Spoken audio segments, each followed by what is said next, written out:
अब आपको सीधे लखनऊ लिए चलते हैं, जहां काकोरी ट्रेन एक्शन शताब्दी महोत्सव का समापन समारोह में सीएम योगी आदित्यनाथ लाइव हैं। देने वाले उन बलिदानी परिवारों के सभी सम्मानित सदस्यगण, देश की सेना, अर्धसेना और पुलिस के हमारे बहादुर जवान और आज के समापन समारोह में उपस्थित सभी मेरे उपस्थित युवा साथियों, बहनों और भाइयों, काकोरी ट्रेन एक्शन शताब्दी समारोह का आज समारोह है। ठीक 100 वर्ष पहले 9 अगस्त 1925 को इसी स्थल पर उस समय के महान क्रांतिकारियों ने भारत के जिस खजाने को ले जा लूट करके यहां की जनता की खून पसीने की कमाई को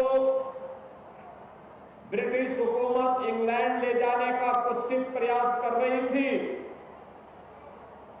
उसे देश के उन महान क्रांतिकारियों ने इस ट्रेन एक्शन की घटना के माध्यम से अपने कब्जे में लेकर के क्रांतिकारी गतिविधियों को आगे बढ़ाने का काम किया था। मुख्य रूप से इस पूरे अभियान को नेतृत्व प्रदान करने वाले पंडित राम प्रसाद बिस्मिल, असफाउल्लाह खां, ठाकुर रोशन सिंह, चंद्रशेखर आजाद, राजेंद्र नाथ लाड़ी और एक लंबी श्रृंखला उन क्रांतिकारियों की थी जिन क्रांतिकारियों को अलग अलग जेलों में बंद करके बिना सुनवाई के ही ब्रिटिश हुकूमत ने फांसी के फंदे पर पहुंचाने का काम किया था। पंडित राम प्रसाद बिस्मिल को गोरखपुर की जेल में रखा गया, उन्हें वहीं फांसी दी गई।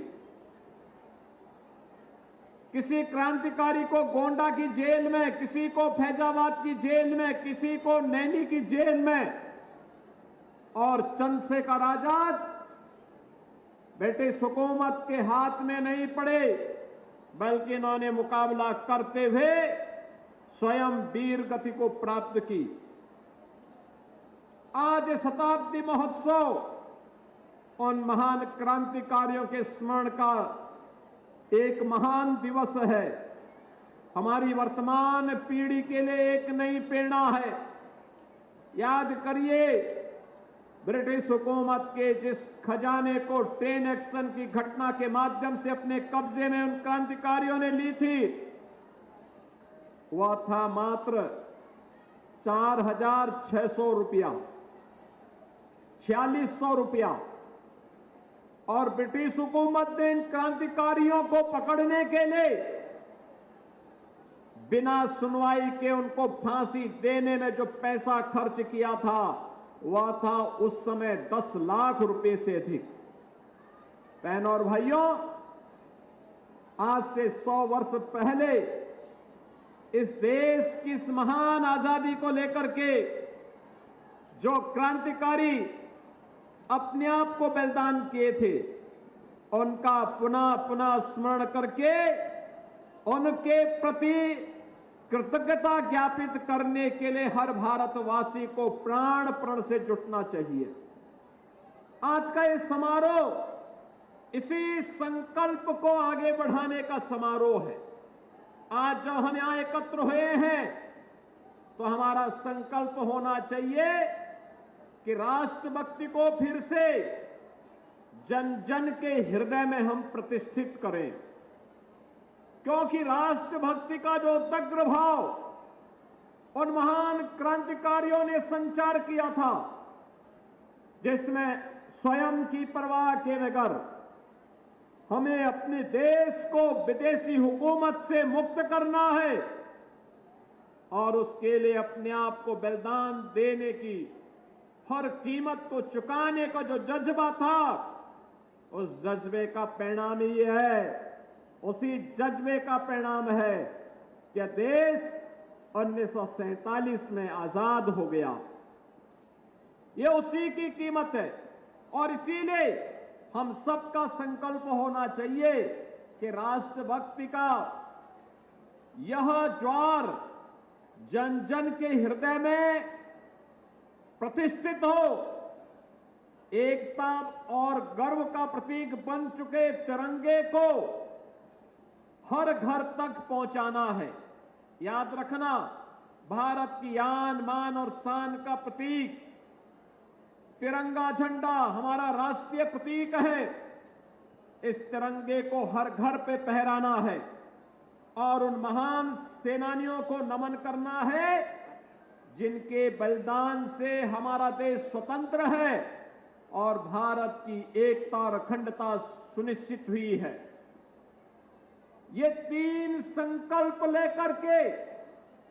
जब हम कार्य करेंगे तो याद रखना, जिस महान उद्देश्य को लेकर के इन क्रांतिकारियों ने अपने आप को बलिदान किया था, वह महान उद्देश्य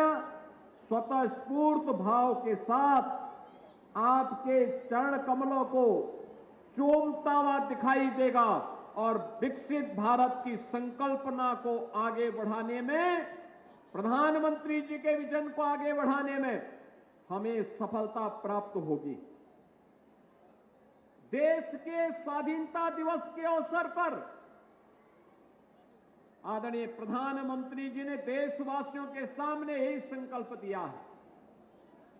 हर भारतवासी ने भारत की सेना के शौर्य और पराक्रम को सदैव सम्मान किया है और अभी हाल ही में दुश्मन देश के द्वारा भारत पर थोपी गई युद्ध का जवाब